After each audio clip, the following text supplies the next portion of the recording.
I'm so excited to be back with you guys on the podcast. I have my dear friend Sasha here. It's so funny because I consider us friends. Me too. But this is actually, I was thinking about it. I was actually talking to Lexi, who's my assistant for anyone who doesn't know. She's been on the pod if you guys haven't listened to that episode. I was like, yeah, we should have my friend Sasha on, and I'm so excited she's going to come on. And she's like, how do you guys know each other? And I was like, wait, we actually don't know each other, but I feel like the weird, crazy thing about the online space is you see people over and over again, and it makes you feel like you know them because you've watched their journey. I feel like the first time we ever connected or follow each other must have been 2 years ago. Do you remember? I feel like it was longer than that because I got on TikTok, blew up for me in 2020. I was on in 2020. I didn't even start my business until my first business, which was financial coaching. I think I started 2022? Okay, well then it must have been 2022 because I remember you were just talking about building Yeah. I think it was probably around, so I launched it on my how fucking old am I? 32. Wow, actually. I started it around my 29th birthday. I started on my 29th birthday. The goal was to be a millionaire by 30. So yeah, that would have been. I remember that series. Yeah, I would have been going into 2022. Okay, so can I tell everyone why I fell in love with you on TikTok? Obviously, please do. And then I want you to tell everyone who you are, obviously, but I do want to hear the story. So yes.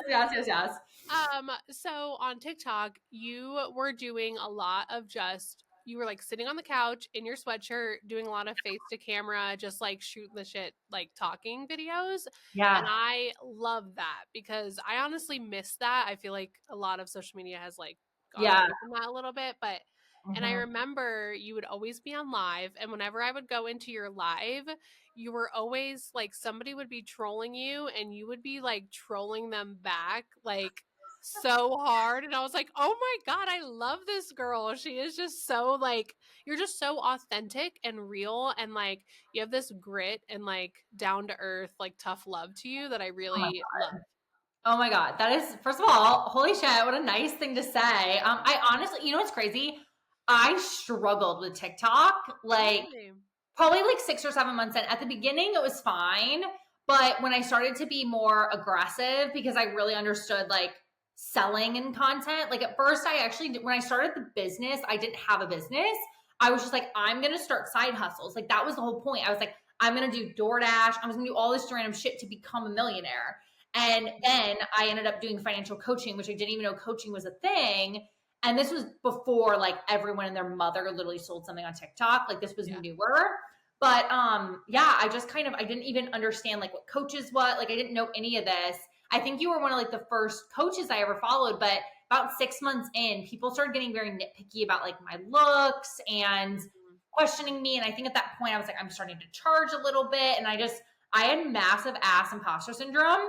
And you would be on a lot of my lives. Even if you didn't say anything, I would just see your name. And I'm I have a friend in my live with me, which was so funny because we had never talked, but I'd seen your face so much. And you'd post these encouraging things on my content. And I was she believes in me. And she's doing something good. Because I think when you started, you had a pretty decent, when I started, I think I had 10,000 followers and I grew to 20 because I had a video blow up. But it took me a year and a half to get over 100. But you had quite a lot. So you start your following in 2020 and grow, you have been growing since 2020, basically. Yeah. So I left my corporate. So I'm a business coach. Maybe I'll do my intro now and kind of lead it. Yeah. Give us the rundown, Sasha. Who are you? I'm a heart-centered business coach, and I work with changemaker women. So women who are looking to make change in their communities, in their lives, break generational curses. I'm here to work with the women who want to make waves and don't just want to stay small. So I help them with building that throughout their brand, more their personal brand and how they show up in that energy online. Yeah. But also through digital products and passive income, because passive income has changed my life, and it's allowed me to actually have the space to live my life, but also build my business in a way that feels really good. I just opened a co-working space for women in Denver, and there's no way I would have been able to do that if I didn't also have this passive income as kind of a side hustle, honestly. So I help women with that. And when I left my corporate job, it was 2020. It was right before COVID. The week that I was saying goodbye at corporate was the week everyone got sent home for COVID. Shit. So 20th of Marchish or something Yeah. of 2020. Holy shit. And Wow. I was like, what the hell did I just get myself into? Because it just felt very like uncertain. But for me, it was like a blessing in disguise because digital marketing blew up, TikTok blew up. Yeah. And I was starting from scratch on social media because when you're working in corporate marketing, you don't have to have your own social media following Right. to be a good marketer. Yeah. So I was starting from scratch and I was like, well, if I'm going to start anywhere, it's going to be TikTok because I enjoy it the most and it's blowing up right now with everyone being home for COVID. And I just started sharing tips, marketing tips, business tips for women, and it freaking blew up. And people started, Yeah. I didn't know like what my offers were. All right. I had like I thought I was going to go do consulting for corporate brands because that's all I had done. But Yeah. then I had all these women like messaging me like, "Hey, how can you help me do this? Can you help me do that?" And like I was like, "Wait, this is way more fun like working with women like solopreneurs or like small Yeah. teams." And so yeah, I just fell in love with it and that's kind of where it blew up from there. That's literally so crazy because I want your opinion on this. This is like a hot take in the middle of the fucking first 10 minutes of this Let's episode. go. Let's But do it. I was talking to someone today and she actually had like several clients who have been in this space for like 4 or 5 years. And I was not. So I can't speak to it other than like a lot of people that I'm very close to, like hashing this into my brain that things have changed. Mm, And I feel like in 2020, if you started a business because it was not a saturated space the way it is now, you didn't really have to have offers. You didn't even have to be very good at marketing. If you had an opinion and some knowledge, you could make money. Whereas now, everyone and their fucking mother is selling shit, and everyone has been burned by some bad investment that didn't make any sense. yeah. Some of them massive, like massive investments. I was hearing like 50K mastermind, like all this stuff. And you now like you have to be dialed in on what makes you unique, and you really didn't have to have that in 2020. Like if you were marketing okay, you could make a shit ton of money. Do you like agree with that, or am I like way off base? So true. Like the reach was insane. Like not even just on TikTok, but every platform was trying to come up with a new short form video like Right. something to compete with TikTok. So like Pinterest came out with idea pins and Instagram came out with reels. And so the reach was insane if you were doing it at that point because there wasn't as many creators and people doing that form of content. So Yeah. the reach alone of just getting you in front of people wasn't like it's just not there like it It's was. not. And TikTok especially is so much harder. And it's hard because like I love TikTok. So my first $1 million was made on TikTok. I'm very lucky. I'm very proud of that. And I made it very quickly. But I also hustled on TikTok and I got very clear on what I was good at. My hustle now feels more of a guessing game than ever before. I'm very dialed in. Like I think I understand marketing very well. I understand sales psychology. I know how to integrate it into a piece of content. We get sales consistently from TikTok. Yeah. But the energy I put into TikTok feels so much heavier than it used to. So I don't know. It's hard for me to talk to people about TikTok now in comparison to how it was when I first started talking about TikTok, because TikTok was what I was known for Yeah. when I started business consulting, because I understood marketing and sales. And I was like, okay, if you can take that knowledge and put it in a piece of content, that's when you can drive people to you quicker. And because I knew how to sell, if I got someone in my DMs, like they were going to buy something. Yes. So I think that that's why TikTok worked very well for me. But I don't know. It just is so crazy, like how much has changed in like literally just a matter of a couple years. It's so true. And I hate when people just try to like deny it and they're like, oh my God, no, it's just your mindset. Like, don't like, no, like things literally Yeah. change and you have to adapt. That's why I love how you teach women sales specifically. Like marketing, there's a lot of people teaching marketing, but like sales, people don't quite understand the difference sometimes. And if you are good at sales, like at the back end, like you are ahead of so many people in the game and Literally. you don't need as many the reach to be crazy if you're good at sales because you just need to get in front of like the right small amount of people and then convert Mhm. them. So I love that you teach that to women because I think a lot of women shy away or they're like, I hate sales. I'm not good at sales. Like, I just want to, like, and like, I think you empowering them is exactly what we need right now, especially during this shift. Is this just like a compliment Ashley session? Like I fucking love this episode. I This is just so, like I said, I love women doing big things. And like yeah. that for me is you. So I'm just happy to be here. Oh my God. That's so, oh my gosh. First of all, thank you so much. I'm so happy you are here. I want to ask you about your first offer that you sold because I do have a lot of women, interestingly enough, I think because I came from the financial coaching space and I had a lot of women who were like in college or graduating and then now they're like following me and they're like, wait, you can help me start a business. So I actually help a lot of women launch companies and people overthink offers. Like obviously I love marketing, I love sales, but people are like, they're so bought into like, I have to have this perfect thing. And I'm very like anti overthinking offers. Like I'm like, what's your framework? How do we put it in a package? Like, go fucking sell it. Like I'm like so like let's keep it simple. Yes. What was the first offer you sold? Do you remember? Back in 2020? I knew from the beginning because of my experience with digital products is I wanted to have a high ticket offer and then a low ticket digital product, and I wanted to master selling those two things before I lost focus and moved on to anything else, because the high ticket was going to pay my bills and be like the financial support, and I knew the digital product would be, once I could get it going and figure out how to sell it, would be like that passive income, like okay, I can take my foot off the brakes of my high ticket when I need a break on life. Yeah. And so I was very much focused on two. So my first digital product was a template, a social media planner template. Okay. And my first high ticket was, I always started one-on-one because Yeah. when I first started, I was like, well, it feels harder. And I'm saying this in air quotes because everybody has whatever's their own version of hard, but like it felt Right. harder for me to get 5 people in a mastermind at the same time versus like, let me just promote my one-on-one and like people can trickle in whenever they're ready. And it's even more high ticket pricing than a group program. So Yeah. that's how I started. Yeah. I mean, I always say the same thing. One of the things that I value a lot for new business owners is flexibility because when you're starting, you don't necessarily always have a framework. You're kind of figuring it out as you go. You don't necessarily know how many calls you need or the deliverables.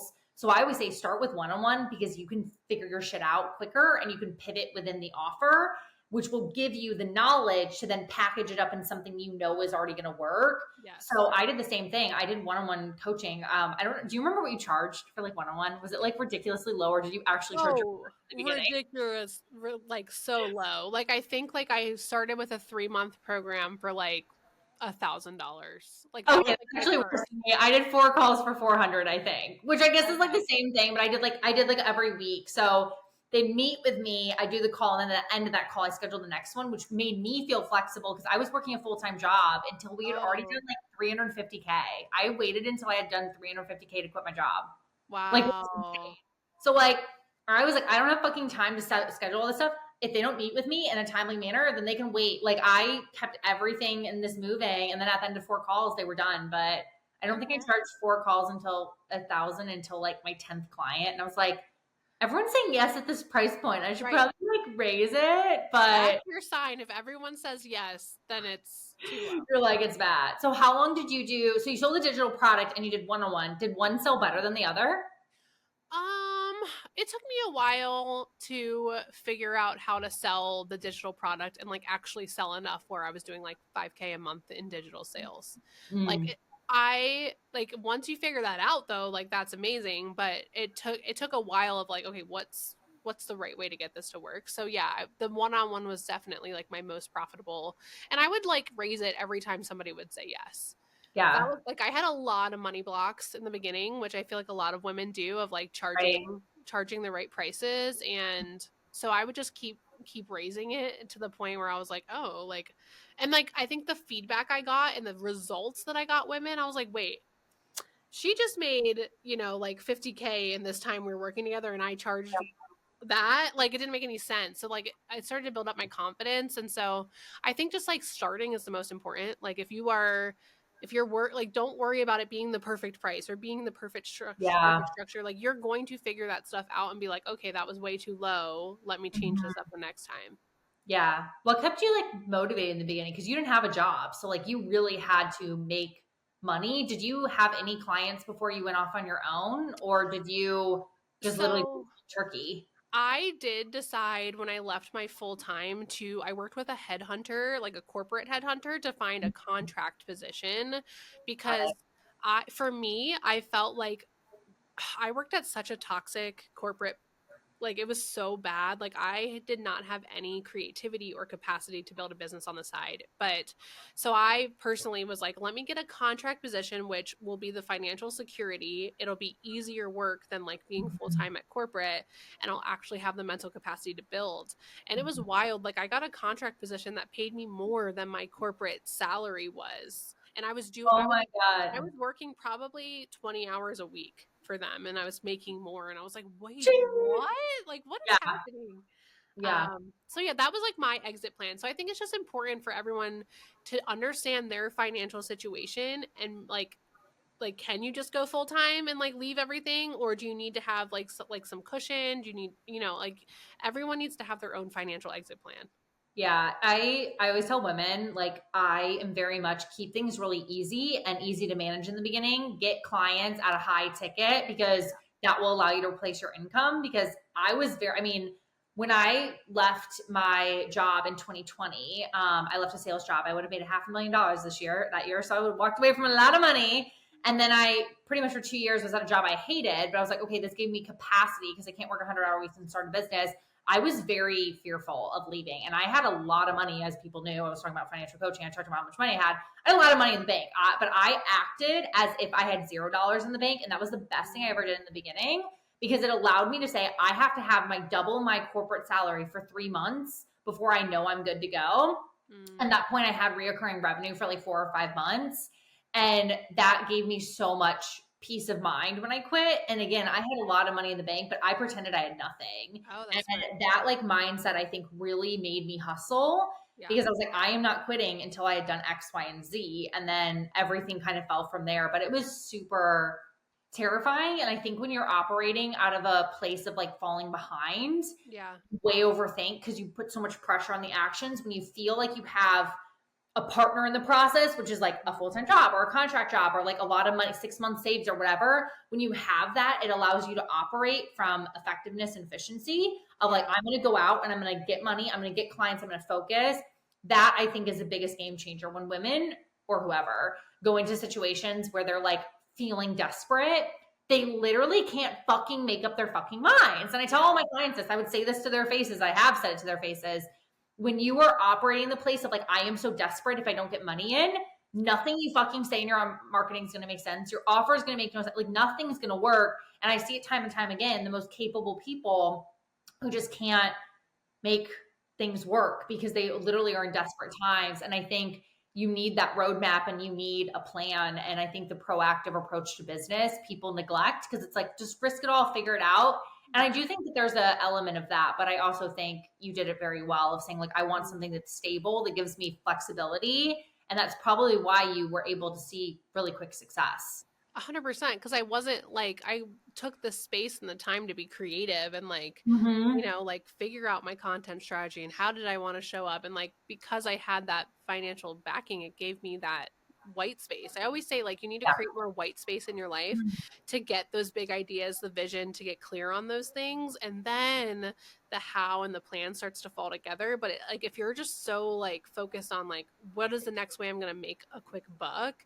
Like, it's not going to fulfill the big vision. And you're gonna chase like a dollar instead of chasing Yes. the $20,000 client. Like people Yeah. are like, I signed like 10 people at this $5 offer because it's a no-brainer. And I was like, actually, I think a $20,000 really intense one-on-one is a better offer than a $5 piece of shit. But that's just me. Yeah.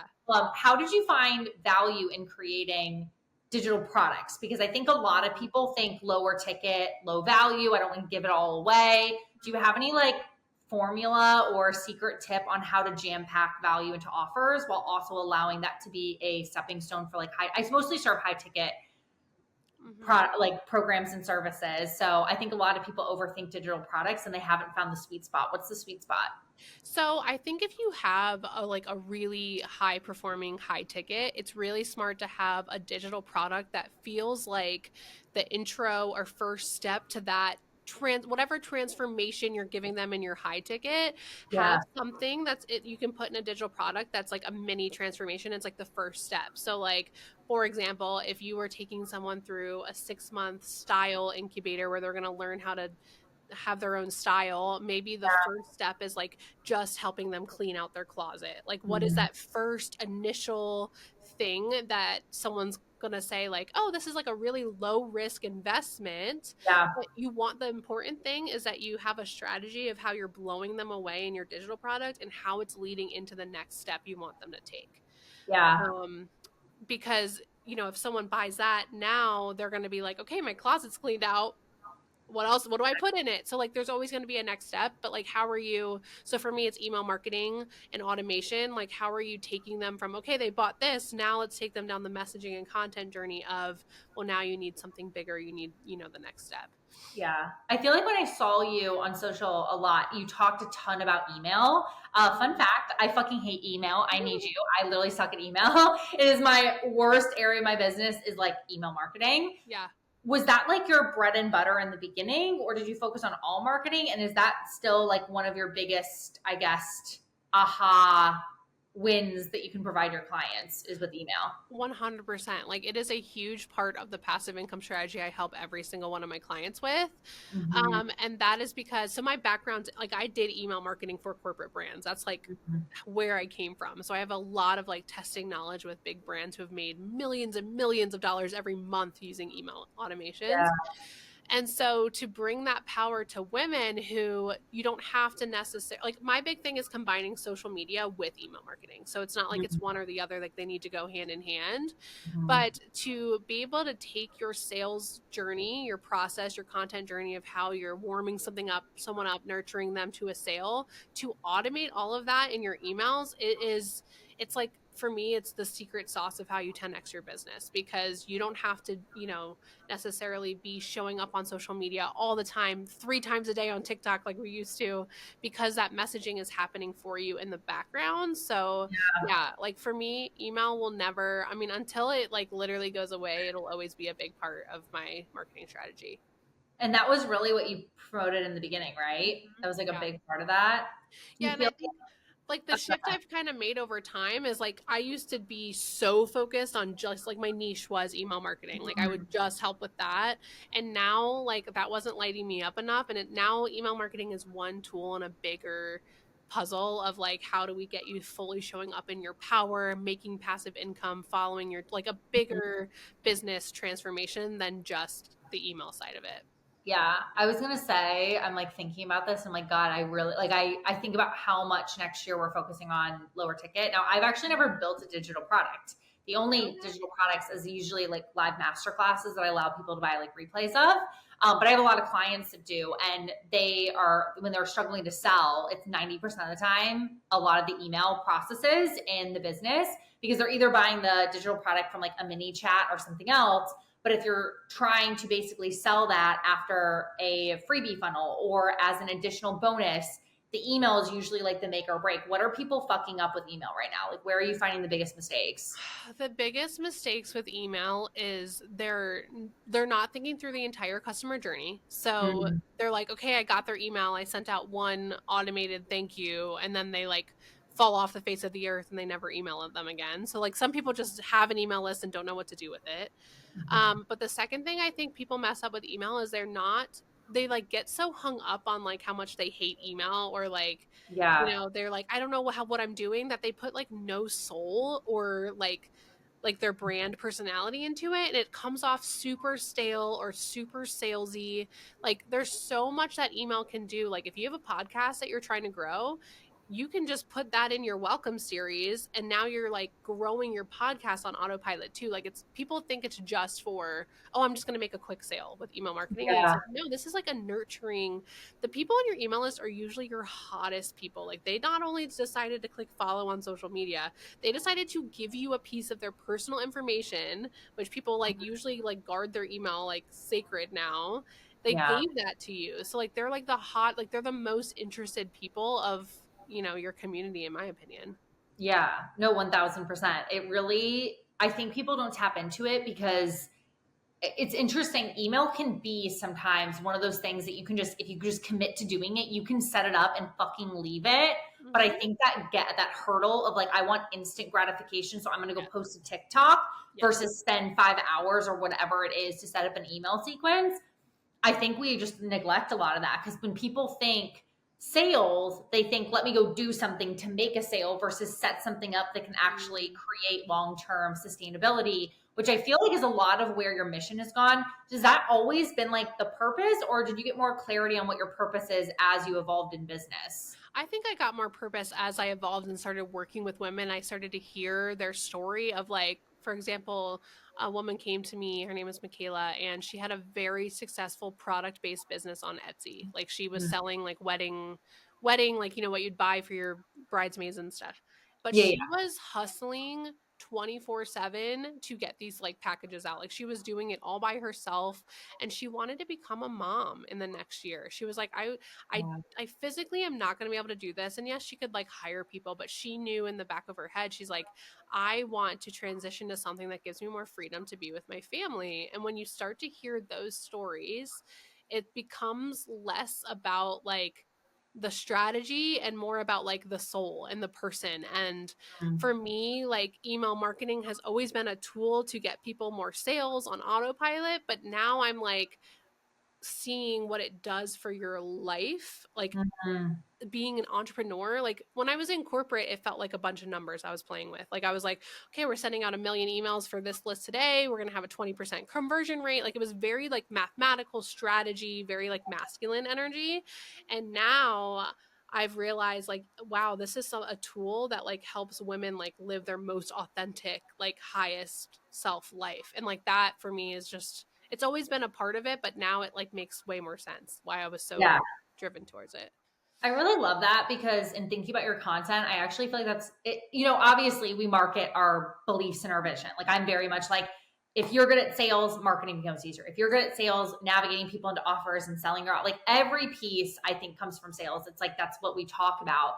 But I'm thinking a lot about your content because, again, we haven't necessarily talked, but I see your content come through. And I remember a lot, you talked about like email. Like, I remember seeing that. And then I feel like something happened in 2023. And I'm not saying this because I know, I'm actually just asking. Yeah. It's either last year or the beginning of this year where like all of your energy completely changed. Yeah. Did something happen? Like, Yeah. something happened, I feel like. I don't know. I'm just bringing this up. You're probably like, fuck, Ashley, this was not part of what we were talking about. But like, something shifted in Sasha on content. I need to know what the fuck it was. Yes. No, I had a total spiritual awakening. Okay. I was really, really struggling with my mental health. And um, I was so much in hustle mode in the first couple of years of my business, like to the point like I was having really bad anxiety. I was putting so much pressure on myself. I also dealt with a lot of like money wounds of like Mm. my father growing up. I cut him out of my life when I was 18, and he tried to put like money over it and was like, oh, you're not going to make it without my money. He like tried to make my mom go bankrupt in their divorce. Like, it was like this whole thing. So for me, money has always felt like revenge. It's always felt like, Mm. once I make enough money, I'll prove to him and I'll prove to everybody else that I can do it. Like, I always just had this really strong, like, toxic masculinity, like, view on money. Mm. And it was quite literally like making me sick. Like, I don't know if you wanted to go here, but No, this is so interesting. I didn't know any of this. I'm like, what the fuck? This is crazy. No, go for it. Go into it. I want to know. it was making me sick. I mean, I was depressed, I was anxious, but I also stopped getting my period. I did not get my period for 5 years Holy because shit. That is like a sign that your body is like yes. fucked. My body was literally like stagnant, and it was like, okay, I guess we're a man now because we're just like hustle, hustle, hustle. Whoa. So I started to do, I don't know if you're familiar with energy work, but I started to do Reiki, which is Okay. helping to clear like chakras. So everyone I went to was like, yeah, you got a whole lot of stuff stuck down in your sacral. And so they started to do this work. And the week after my first session, I got my period for the first time in 5 years. Whoa. Okay. So I've always been a very logical person, but there was just things that were starting to happen spiritually that I could no longer ignore. And I was like, I went down this kind of feminine energy journey. And it's funny because I kind of went on the pendulum and I swung way too far this way because I Yeah. mean, I'm sure you have some hot takes on like the coaches that are very like in the feminine and are like, Yeah. just believe. Like, And so I went really far down that side that I lost the strategy side of me. I was like, no, I just need to like manifest and I just need to like believe and like work, like embody this energy. And then I Mhm. started to like my digital sales started to go down because like I wasn't doing the things I knew worked. And so I Yeah. over time now I've just shifted into this like it's both. Like we need strategy, we need structure, but we Yeah. also need like the feminine embodiment, and that's where I feel like my content has really shifted is I'm like not just focused on tips and how to's, and like I'm really focused on the overall like human experience of being an entrepreneur and like the spiritual side as well. Okay, holy shit. Like, I have so many questions. Did someone introduce you? I don't even remember what you said, but I was like listening. I was like, oh my God, I'm like trying to envision. I probably need anything that you just said that you just did because I understand that very much. Very weird relationship with money. There's a reason I went to financial coaching. Yeah. Okay, what did someone introduce you? Like, how did you how did this all come to be? Because I'm sure you had the like, fuck, I need to change. But Yeah. someone must have introduced you into this if you're coming from a very masculine side, way going and swinging the pendulum. Like someone must have brought that to you. So how did you like get introduced to all that? So here's the full circle moment of this podcast episode. It was TikTok. So Oh my God. I had my spiritual awakening because of TikTok, because women were on there sharing so openly about their experiences with Yeah. spirituality, but also like I ended up on do you know what PCOS is? Polycystic No. ovary syndrome. Okay.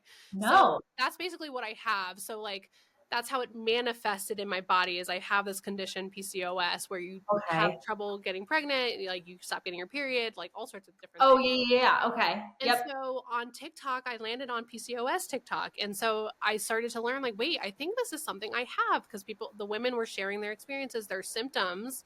And so I Mm. went, that forced me to go get diagnosed. And then I started to land on spiritual TikTok where Holy they were like, shit. where they were, it like TikTok was so like the algorithm was insane. It like combined these two things and was like, hey, if you have PCOS, you probably there's a spiritual thing going on, or like not even whatever you believe, like mentally there's something going on that's causing this physical thing in your body. And so then Mhm. I started to learn about it and people were saying, yeah, do energy work, do energy. So I found somebody and I tried it and I could not explain the results. So I was like, I just became addicted. I was like, I gotta figure this out. Yeah. Whoa. Okay, that is so crazy. So is that something that's like currently integrated into your day to day? Was it like a one-time experience? What does that look like? No, like it kind of like pushed me down this whole because when you start to do that work, it becomes trauma healing work. Yeah. So because I had this stuff with my dad that I was holding on to and I wasn't releasing, that was what was causing this like stagnancy in my body. And Mm. so along with like the actual like spiritual like energy work came like therapy and trauma Mm. healing and so I feel like it's like a never ending journey. Like there's always something new that comes up that triggers me Yeah. or makes me realize I need to work on something else. But yeah, I do like Reiki regularly now. I have someone who's in my community here. So my space actually, I've combined this masculine and feminine energy here at the co-working Mhm. space in Denver. So like we Yeah. have a meditation room where women come and they host these energy healings for their clients. They can grow their business by like doing like sound bowls and like all sorts of other things. But like I actually wanted to create this space where we could combine these two worlds. So someone like you could Yeah. come in and teach a workshop one day and then the next work you're like getting Reiki from one of the members. So like I love that. It all now it makes sense. So I remember I got a TikTok or an Instagram something, and it's like Sasha's launching this in-person space. And I remember being like, damn, that takes fucking balls. So did like when did the idea hit you? What was the execution like? Like give us the rundown of that because an in-person space versus free virtual you pay for $20 Zoom and like $200 Kajabi, I guess a promo for Kajabi or something out there very different. When did you like decide to make that? Like, what was the calling? Was the calling like, I have to bring this to other people? Like, how did this come to be? Yeah, so I don't know where the vision's like the first time it started, but we have in Wisconsin, we have a family lake house that my Okay. grandparents they built it by hand and they knew it was what was going to keep our family together for generations. And Mhm. if we didn't have that physical lake house to go to, we go every summer, all 30 of us, all 15 dogs, we're like all in this one lake house. I wouldn't see the Oh, people I love most if we didn't have that physical gathering space.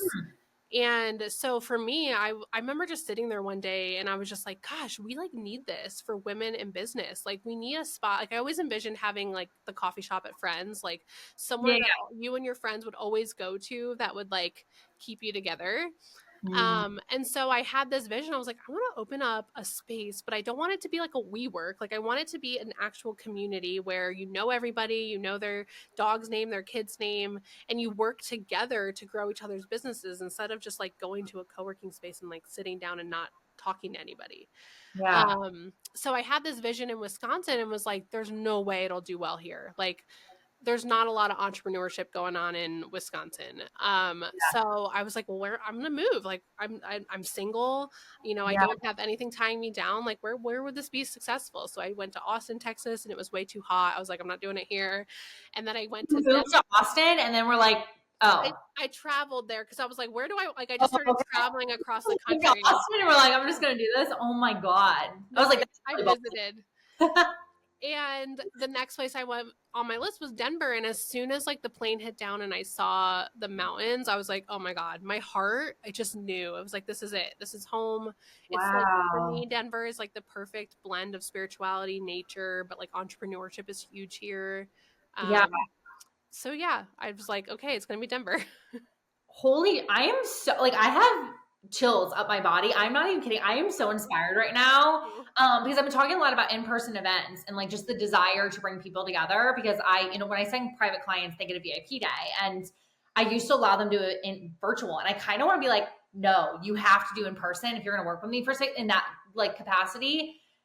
I don't know how to explain it, but I 1000% agree there is something different when you are physically with first of all, I don't know about you, but after COVID I needed physical touch. Yes. Like I used to never touch my friends. Like my friends would be like, let me play with your hair, let me hug you, and I'd be like, fucking get off of me. Like my penis was this big, like it was this big before COVID. Then it shrunk to little micro dick because I did not need people need to like not cut up my podcast into podcasts because people would think I'm very vulgar, but I really did. I became very in desire of touch. And I now, when I see people, the hugging, the like physical, like the proximity, it creates an energy in me that I cannot describe. I can't market that the way that I just feel it when I'm in it. But the in-person events and having that space, I 1000%, even when you're talking about being in Wisconsin and having that with your family, I'm like, yeah, you're right. Like there's people I haven't physically seen, and the people I have physically seen and I've been around, even if we have the same conversations, my connection to them is so different. Yes. I just like I have chills. Like that is so freaking cool. I did not know that's why you did that. Also, I did not realize that you moved to find the space Yeah. for that. So you then moved to Denver too. So I moved to Denver and I kind of had this like 5-year vision. Like I was like, okay, in Okay. because a space felt like huge. It was like, felt like, I'm like, how do people have these like huge like business like space? Like it just felt Yeah. like crazy to me. Mm-hmm. And I started just doing, joining other like networking communities here. And I totally agree. Like in person, I was just like, God, it kept like fueling the energy of my mission. Yeah, I yeah. was like, I want to create this, but have an actual physical space. And I met a woman, her name is Crystal, in one of those groups. And we just started doing coffee dates, that kind of stuff. And we Yeah. started to share our visions with each other. And she told me she wanted to open a photo studio. I told her about my vision with the space. And like, nothing like crazy. Like we weren't like, let's do it together by any means, but we just told each other our Yeah. dreams. And so when she found a space for a studio that was way too big for her to do alone, I was the first person that popped up in her mind of like, who could go in on this with me?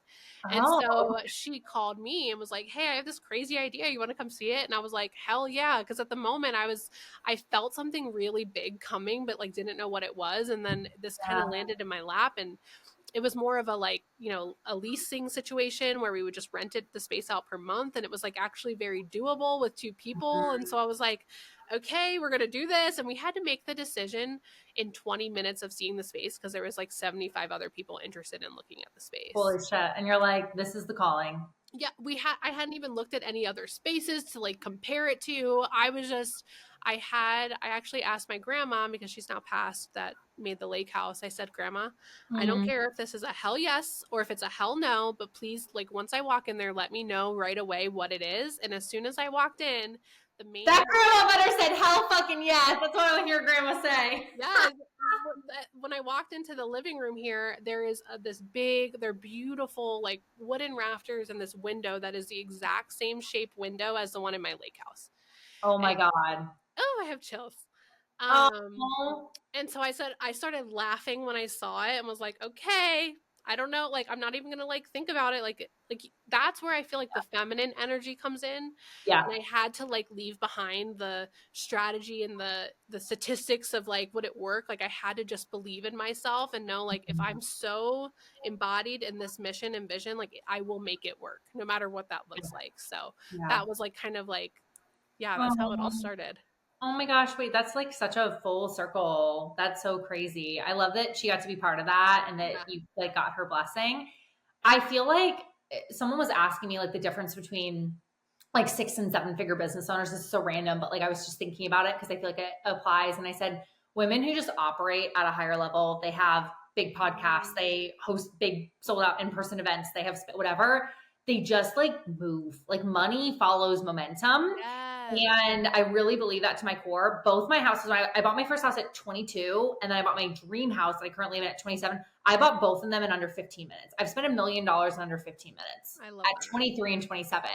And I know that's so crazy. And like, yes, it takes balls and it takes guts, but a lot of people walk into like, they literally like, God, I mean, whoever you believe in, like, I want this. And he gives it to you and you fucking walk away. Yeah. And I've always said, when you like, stress. Like I remember being like, I want to have a 100K per month business. And literally like the stress that came with it. I'm like, this fucking sucks. But I'm like, this is what I asked for. Now I need to ask for breathing room. Like we literally are usually handed what we want, but only half of people, in fact, actually less than that, like 1% of people actually fucking take it up on the offer. Like you So literally were true. like, I want this space. You were given this opportunity. You just had the fucking balls to pull the trigger. So And I true. think that's it's hard because I don't know how to explain that again without just being very blunt. Yeah. You just have to fucking whip the schlong out. I don't know what to tell people. Like, and I Yeah. think you did that, and it obviously has paid off. I mean, I don't know all about all the success, but what has happened? When did you open it, and like, how long have you guys been open now? So we ended up opening it about like within the year that I moved here, which was wild because it was like a 5-year vision. Just do it all. It's all Yeah, fine. we're going.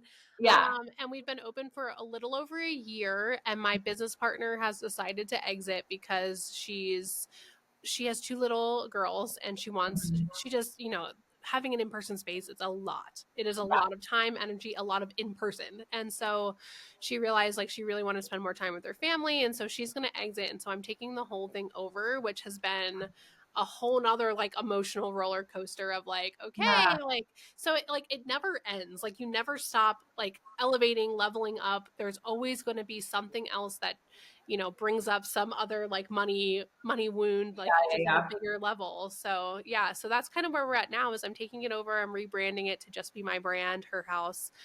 And yeah, it's really exciting. Like at first I was kind of like in the fear of it, of like, oh my gosh, can I do For this by sure. myself? And now I'm like, I can fucking do this. And I'm Yeah. like getting to like bring it to life. And I'm like, I think that's the thing for women. Like once you decide, like go all fucking in. Like Mhm. keep your like have your little fear moment, like we're human, but then once you decide, like go all in and like make it fun and have play. Like that's where like that feminine energy comes in, is like, okay, you have the strategy, but like let's bring it to life in a really embodied fun way.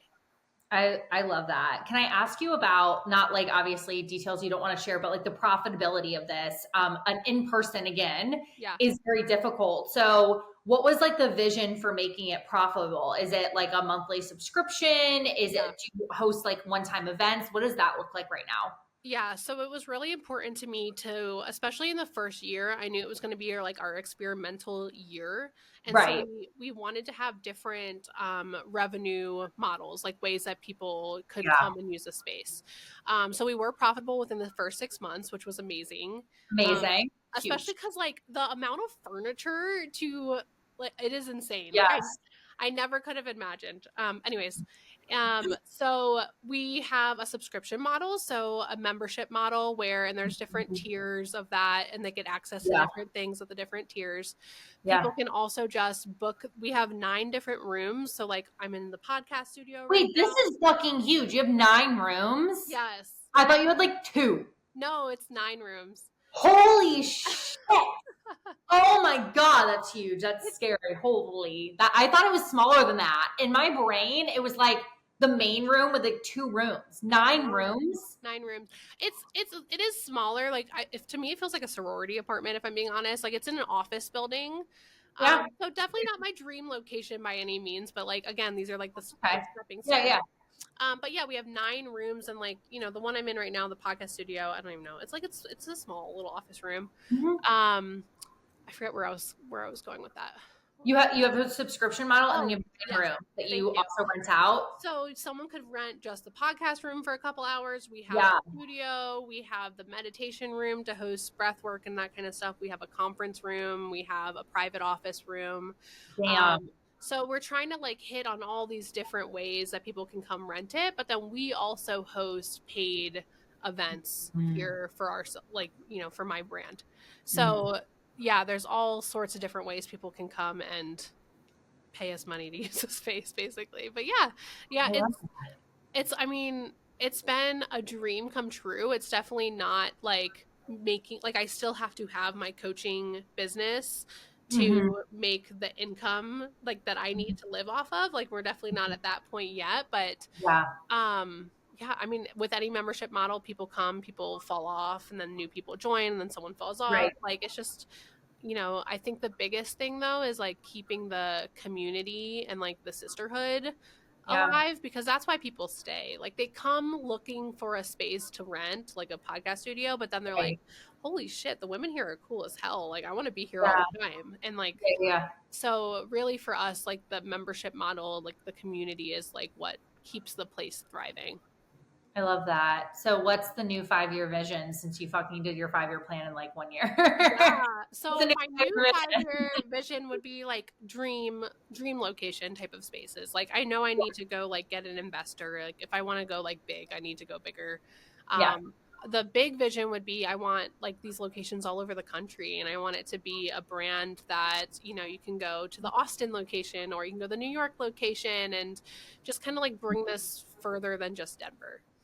I am obsessed. Like I'm so inspired by this episode. You have to come. No, I want to. I want to like come. I want to host an event there. Actually, that would be so much fun.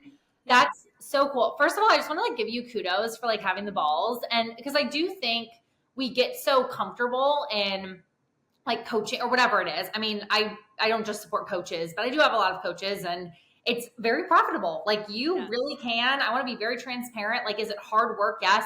Do you have to have all the moving pieces really aligned? Yes.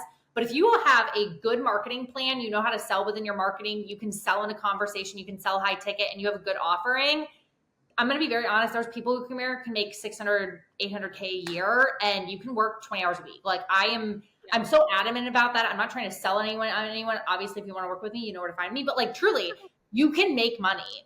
But to have the balls to be like, I'm going to invest in something that's not necessarily the exact vision, but a piece of the vision that gets me closer to that big vision, and to do that and to do it quickly and to move quickly and also move your life up and do that. Like that takes fucking balls. And I will always say, like, the thing that gets me fucking jacked up is women who have bigger schlongs than most of the people out there. Like truly, I think it's such a cool thing. So I just like freaking love that. And also like new relationship and new others. I feel like everything in your life just kind of fell into place.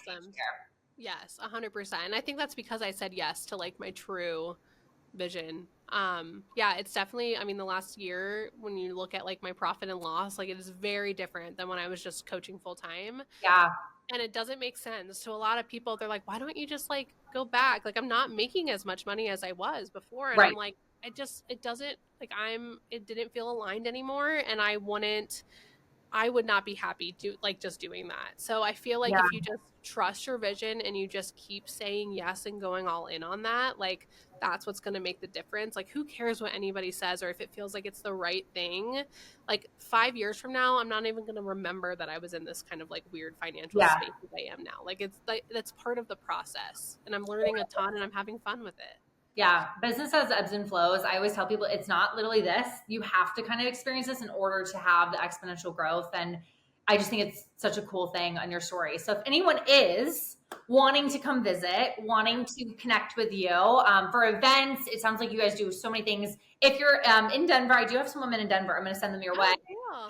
How can they connect with you? How can they find you? Give us all the places. Yeah. So my Instagram is at bizcoachsasha, which I'm sure we'll put it in the show notes and stuff. Yeah.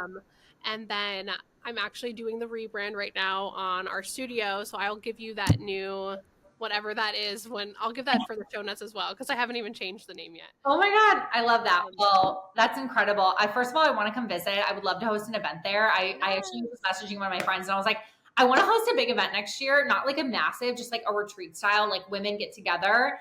And she's like, so when are you going to fucking put the event together? And I was like, I guess I'm going to do it this week. So perfect timing. I just think this is so cool. Thank you, first of all, for your vulnerability. I know we went to some places that we were not planning on talking about and sharing this. And I just appreciate you being here. This was a lot of fun. Yeah. Thanks for having me. Of course. All right. I'll talk to you soon.